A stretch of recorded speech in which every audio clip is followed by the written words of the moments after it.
Bonjour à tous et à tous. Ce n'est pas une nouvelle table ronde, mais c'était l'occasion de vous montrer que la gestion de crise, il y a vraiment un côté transverse en faisant intervenir des personnes de plusieurs secteurs. J'aimais beaucoup, on a beaucoup aimé le thème de la conférence de passer d'une crise cyber à une crise systémique. On voulait aussi vous montrer que dans chaque crise systémique, il y a un volet cyber qu'il ne faut pas oublier et qui peut venir aggraver la situation. On est 4 intervenants de Suez, mais dans différents domaines fonctionnels. Luc sur la sûreté et sécurité du groupe.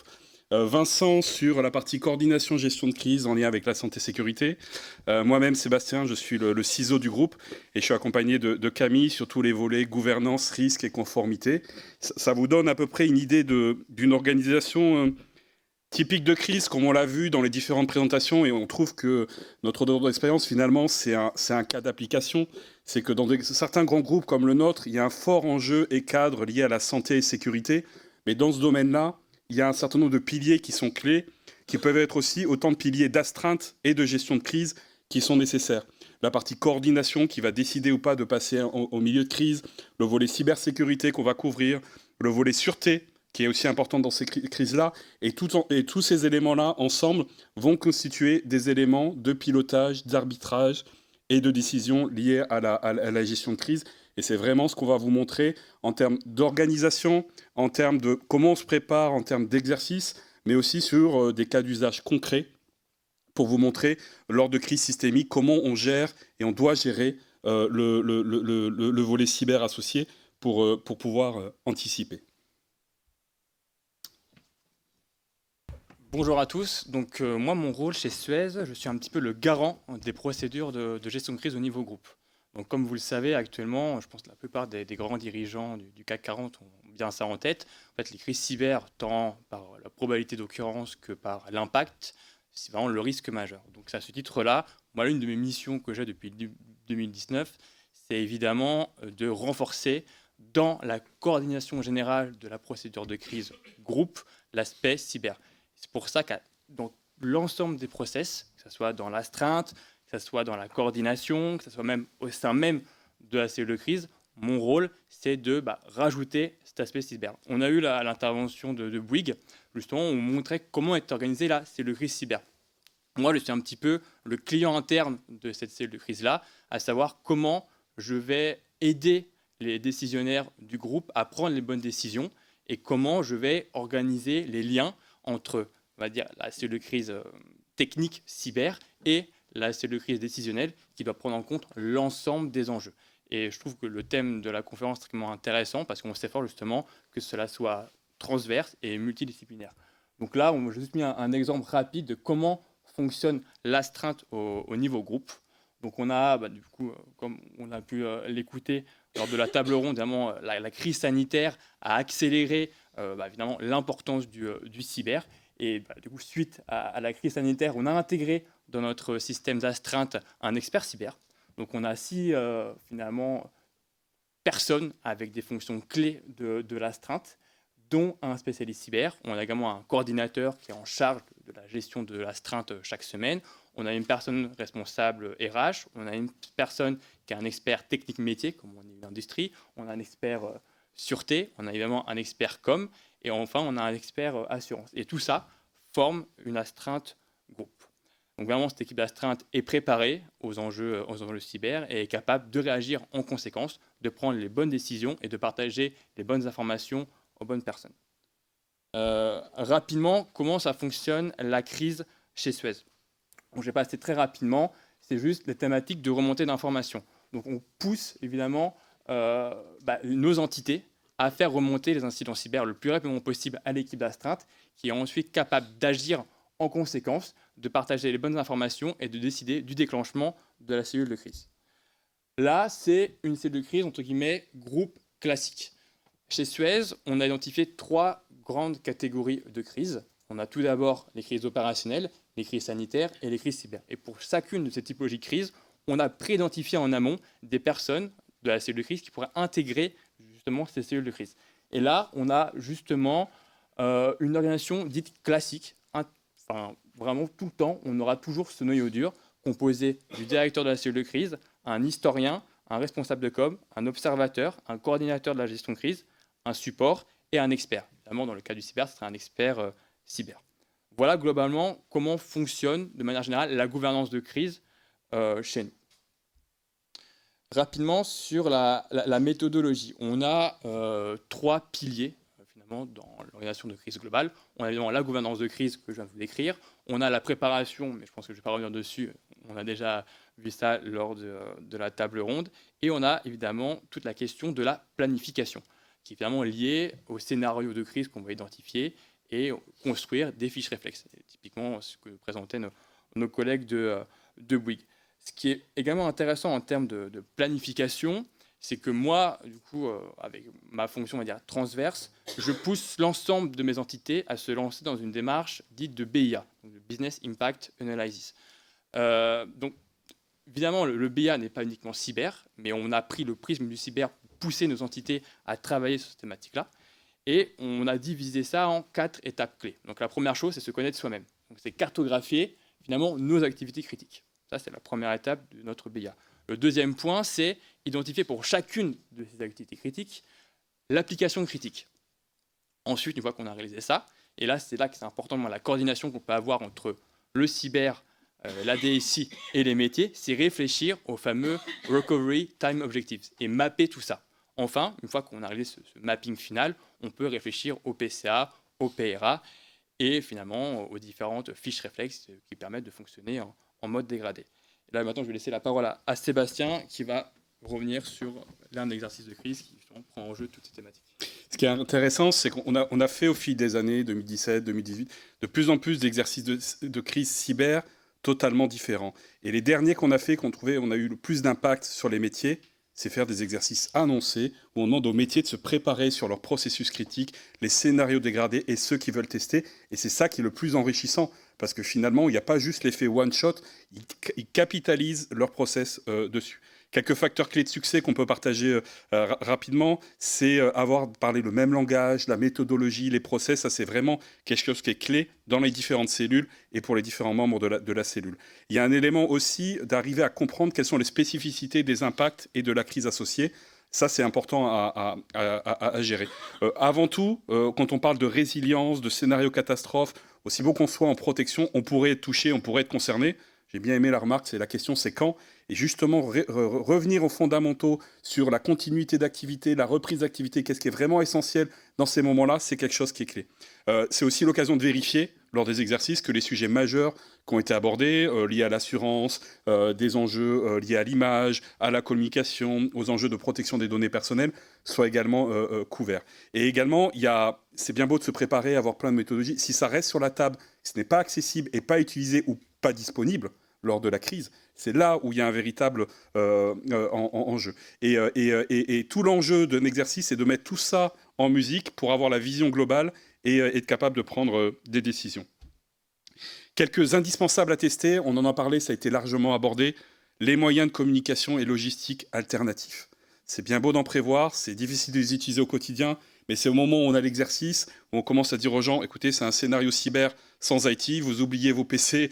Là, on voit vraiment si les gens savent contacter les bonnes personnes clés. Le deuxième élément, la coordination. Il faut tester en réel les interfaces avec les différentes cellules. On peut en simuler certaines, mais il faut également les tester. La distribution des rôles, est-ce que tout le monde a bien compris le rôle qui joue autour de la table? On peut voir des cellules de crise, on ne peut pas être 15-20 autour de la table à ne pas savoir qui fait quoi, quels sont les rôles. Il y a également toutes les parties prenantes. C'est l'occasion de tester les parties prenantes en réel. Avez-vous essayé d'appeler votre assureur? Est-ce qu'il répond? Avez-vous essayé de contacter l'ANSSI? Avez-vous essayé de dialoguer avec les parties prenantes institutionnelles? C'est là où est le véritable enjeu. Les fiches réflexes à appliquer, ça c'est important. Il ne faut surtout pas que ça dorme sur la table. Il faut que ça soit vraiment applicable, pragmatique et suffisamment générique parce que le véritable scénario de la crise, on s'entraîne sur ces scénarios-là, mais le scénario réel sera forcément différent. Et enfin, toute la connaissance du périmètre, la cartographie, les outils, ça doit vraiment être maîtrisé et disponible. Quelques éléments et spécificités, mais on voit sur les crises cyber, mais dans les crises systémiques, ça se retrouve également. Le côté évolutif et non prédictif, je pense que ça a été largement abordé, on est revenu dessus. Une crise au long cours, les tensions internationales, vous allez voir, c'est exactement le même contexte. Se retrouver durablement dans l'incertitude, être confronté aussi à une intelligence humaine. Il n'y a pas un peu comme une partie d'échecs, on prévoit des coups, mais d'autres personnes ont peut-être des coups d'avance sur nous. On ne connaît pas forcément l'étendue de la compromission. Ça oblige à beaucoup d'humilité, prise de recul et ne pas forcément s'engager trop rapidement sur telle ou telle piste. Et enfin, et ça a été très très bien abordé, tout le volet communication, le volet médiatique, s'entraîner, entraîner les porte-paroles, avoir des messages déjà préparés d'avance, c'est quelque chose qui est clé. Et on propose d'illustrer cela au-delà du cas particulier de l'exercice critique sur 2 cas d'usage pour vous montrer que c'est applicable et transposable à d'autres domaines. Alors le premier cas d'usage, c'est les thématiques de la crise sanitaire. Donc là, je vais vous décrire comment finalement on a organisé chez Suez la réponse à cette crise sanitaire et comment on a pris en compte finalement les enjeux cyber. On avait identifié 2 priorités et 2 objectifs vis-à-vis de ces crises sanitaires. C'est évidemment la protection de nos collaborateurs, donc aussi bien le maintien de leur salaire, mais également la coordination pour le soutien médical. Et l'autre point, c'était le maintien des activités. En termes de modèle opératoire, c'était vraiment l'équipe santé-sécurité qui était en tête du sujet, mais en coordination extrêmement étroite avec beaucoup d'autres directions. Aussi bien la sûreté pour les thématiques typiquement de protection des masques, lorsqu'on était en manque de masques au début de la crise, ou les équipes cyber, je laisserai ensuite Camille revenir sur le sujet. Et l'équipe santé-sécurité est également en pôle pour rythmer la crise, pour proposer les thèmes aux directeurs de la cellule de crise, et finalement identifier les différentes thématiques, dont les thématiques cyber, où c'est évidemment les spécialistes discuter sur le sujet. En termes de l'application de la continue d'activité, donc finalement, face à la crise sanitaire, on était un petit peu largué, comme je pense pour la plupart des entreprises. Donc on a dédié une task force qui a évidemment intégré les enjeux cyber dans la réflexion de la continue d'activité liée à nos activités. Et on souligne franchement une grosse coordination des équipes informatiques internationales pour assurer le télétravail. Mais je vais laisser du coup Camille revenir plus en détail sur le sujet. Merci Vincent. Effectivement, donc, qui dit crise sanitaire, crise systémique, on parlera tout à l'heure des crises tensions internationales, dit évidemment impact sur la cybersécurité. Donc, comme vous le voyez ici, on a mis quelques chiffres. On va avoir beaucoup plus d'attaques, des campagnes d'hameçonnage, des gens qui essayent de récupérer un certain nombre de choses en profitant de ce moment de crise sanitaire pour avoir des scénarios crédibles. On va avoir également, on a dû répondre évidemment à un enjeu assez majeur, un télétravail fortement renforcé, puisqu'on s'est retrouvé du jour au lendemain avec 25 000 utilisateurs en télétravail, pas assez de VPN.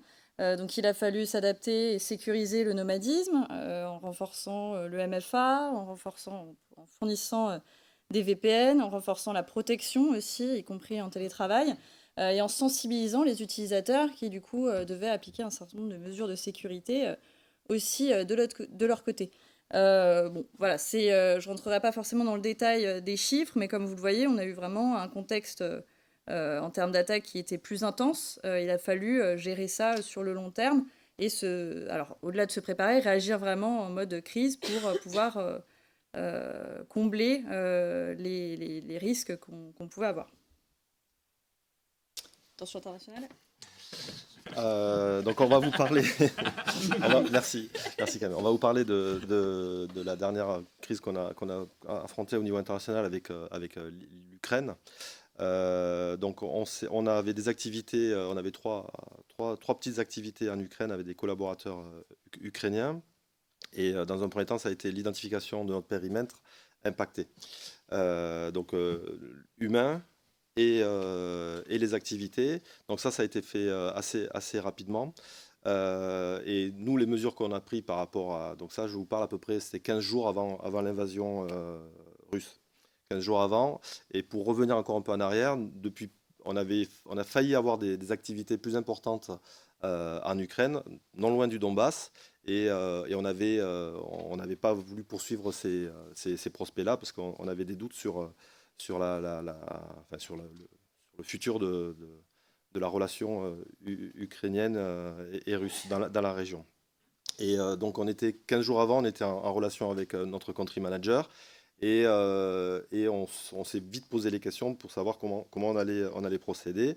Et assez rapidement, dans nos réunions, on a monté notre cellule de crise et la question cyber a été assez très tôt mis dans la boucle pour se protéger, pour savoir comment est-ce qu'on avait une criticité.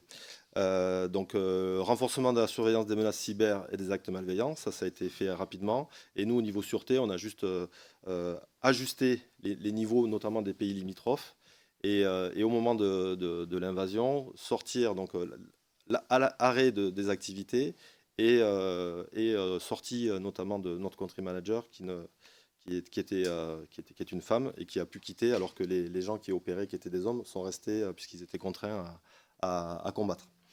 Donc au niveau de l'identification des risques généraux, ça a été la difficulté d'approvisionnement, logistique, transport et risque de la supply chain. Ça, c'est vraiment quelque chose au niveau de la cartographie. On s'est évertué à bien identifier tout ça, avec notamment la hausse des prix de l'énergie, certains métaux qui contribuent à travailler sur la planète entière. Et ensuite, la recomposition géopolitique et stratégique qu'on est en train de suivre actuellement. Et le dernier point, c'était la crainte des cyberattaques et c'était la complexité. Et notamment, je me souviens d'une discussion qu'on a eue très tôt, c'était le nombre de connexions qu'on avait en Ukraine. Et ça, tu peux en parler parce que ça a été une vraie question. On s'est aperçu qu'on avait énormément de connexions sur le pays, alors qu'on avait peu de collaborateurs. Et je crois que... Effectivement, une très bonne transition pour le sujet cyber, où du coup, comme disait Luc, donc déjà la crise cyber les cyberattaques ne connaissent pas de frontières, hein, ça je vais pas forcément, j'enfonce un peu des portes ouvertes. On a un contexte qui en plus en Russie avec des cybercriminels qui sont très actifs, donc forcément on a réagi assez vite en essayant de renforcer nos fondamentaux, que ce soit pour l'informatique de gestion, mais aussi pour l'informatique industrielle. Donc je ne vais pas les passer tous en détail, mais évidemment ça passe par la sensibilisation des utilisateurs, renforcement de la veille, remédiation des vulnérabilités.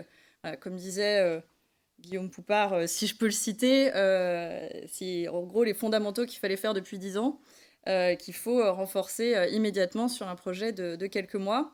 Et on suit évidemment les recommandations de l'ANSSI, donc pareil pour l'IT comme pour l'OT, puisque l'informatique industrielle ne doit surtout pas être oubliée en termes de cybersécurité. Donc passer par un certain nombre également de renforcements.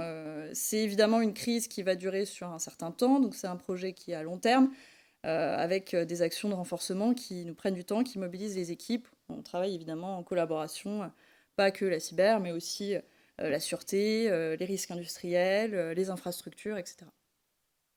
Et je crois qu'on arrive à la fin. Right on time. Parfait.